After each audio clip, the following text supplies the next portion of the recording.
রাধে রাধে। এটা মায়াপুরের আমাদের সেকেন্ড দিনের ভোরবেলা। তখন বাজে প্রায় 5টা থেকে 5:30। ঘুম থেকে উঠেই আগে বাইরে আসি পরিবেশটা দেখার জন্য। আর এত সুন্দর চারিদিকটা লাগছিল, আর আমরা যেখানটা ছিলাম ওইখানের পরিবেশটা ঠিক এতটাই সুন্দর লাগছিল। তারপর রুমে গিয়ে ফ্রেশ হয়ে নিই, কারণ তখন যাব মন্দিরে। মন্দিরে গিয়ে দেখি যে যজ্ঞ হচ্ছিল। আমাদের ভোরবেলা আরতিটা দেখতে যেতে পারিনি, 4:30টার সময় একটা আরতি হয়। সেই সময় যদি কেউ যায় তাহলে ভেতরে এমনি ঢুকতে দেয়, তার জন্য ফোন নিয়েও ঢুকতে পারবে সেই সময়।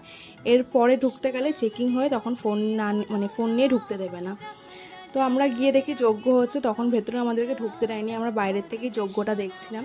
দেখে 7টা যখন বাজে তখন মন্দিরের ভেতর ঢুকতে দেয়। তো আমি ফোনটা নিয়ে ঢুকতে পেরেছিলাম, তার জন্য তোমাদের সাথে মন্দিরটা পুরো শেয়ার করতে পারলাম, একটু হলেও শেয়ার করতে পেরেছি।